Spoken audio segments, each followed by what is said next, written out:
Say goodbye to your V when Cyberpunk 2077 Phantom Liberty releases.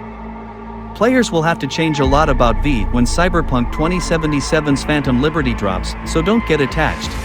Here's what'll change, and how to do it. Character customization will see some big changes with the release of the Phantom Liberty DLC, some of which may put V's build at stake. Customization is a major part of the game, presenting choices around the default character V's look, skills, and life path at the beginning of Cyberpunk 2077. It doesn't end there though. Players can continuously change V's appearance throughout the game, and can put points into various skills as they level up.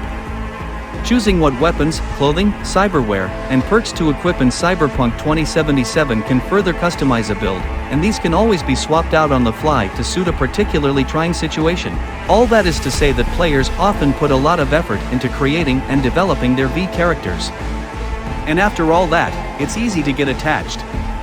Since there are so many opportunities for freedom and choice throughout the game, V may get used to approaching challenges in a particular way.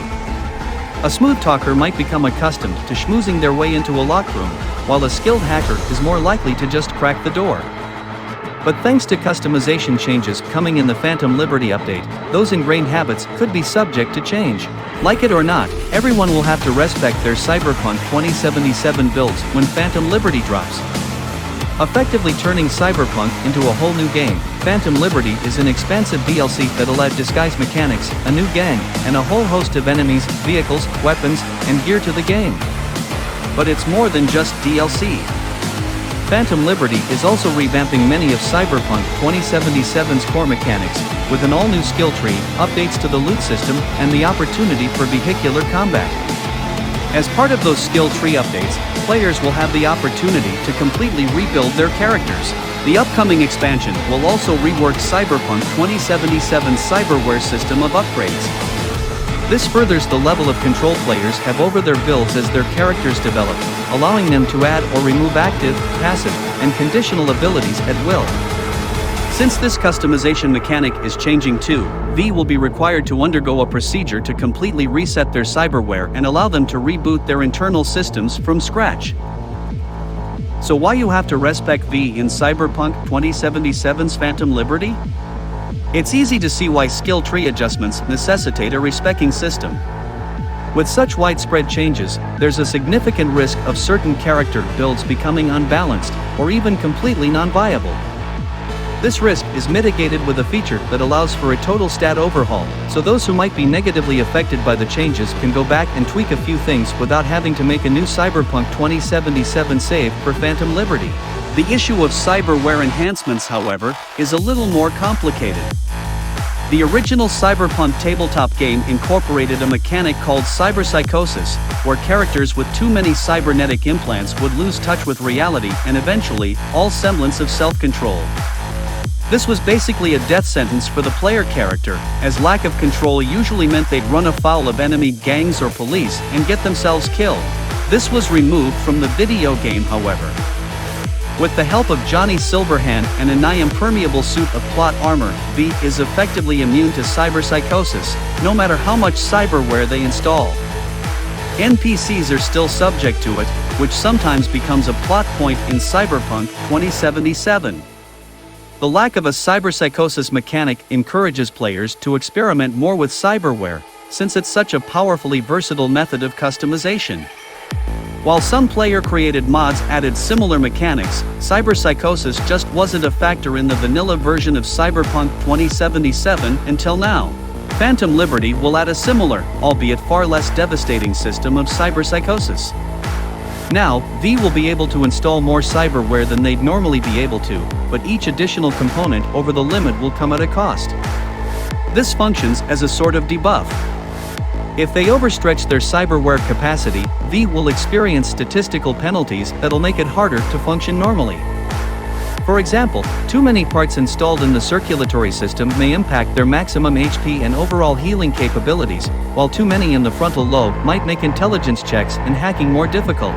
This should allow for greater cybernetic abilities at greater personal risk, and may actually increase Cyberpunk 2077 customization in certain cases. It'll definitely drive certain types of characters to commit to their strengths and avoid their weaknesses.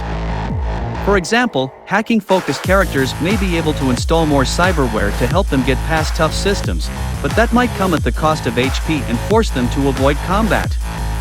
Combat-focused characters may want to take on more cyberware that increases their damage output, but could become weaker at hacking as a result, requiring them to force their way into enemy hideouts instead of sneaking around. So how to respec your V in Cyberpunk 2077's Phantom Liberty?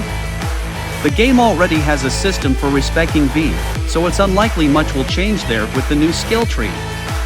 In the lower left corner of the character menu screen, there's a button that reads Reset Perks, which will turn all of V's abilities back to 0 and allow the player to reassign them. This usually runs V a few Eurobucks though, and the more perks they have, the more it'll cost. Therefore, it's likely that downloading the Phantom Liberty update will come with a single freebie, a one-time use of the respec ability that V can use to get accustomed to the new skill tree. Reconfiguring cyberware may take a little more doing though. Phantom Liberty will add a side quest, which V can undertake by speaking to Victor Vector in Cyberpunk 2077. Again, with completion of Vic's new side quest, this first cyberware reinstall will probably be free so that everyone can get up to speed on the new system. That should help avoid any stat downgrades imposed by the changes, and allow everyone to take advantage of the higher limits without paying the price. The side quest is only required for those with existing save files, while anyone starting a new save will simply use the new system from the beginning. It may sound like a hassle, but ultimately, everyone stands to benefit from these changes.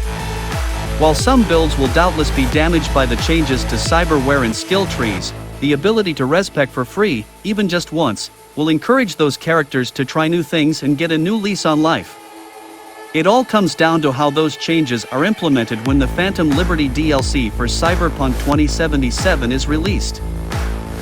So with that being said, thank you all for watching. Let me know your thoughts about the upcoming Cyberpunk 2077 expansion through the comments below. See you all in my next videos.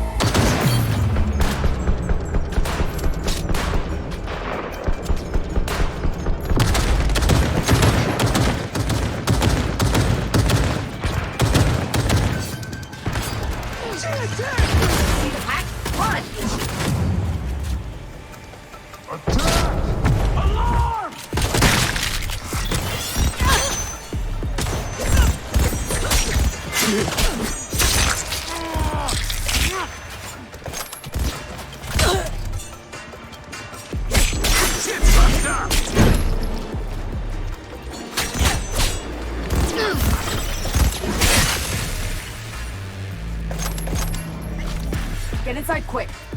Fuel tank's insulated. It won't explode. See anything? Whole lot of wrecked aircraft. Anyone alive? Nobody jumping out to greet me. Shit! Are we too late? Pretty quiet in here.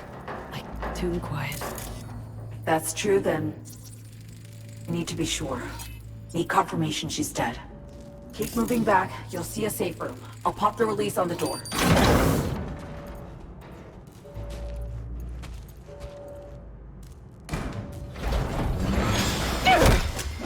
Oh, fuck's sake! Let go! If I do, you'll calm down? It depends who you are. Relax! Songbird sent me. And you are? Name's V.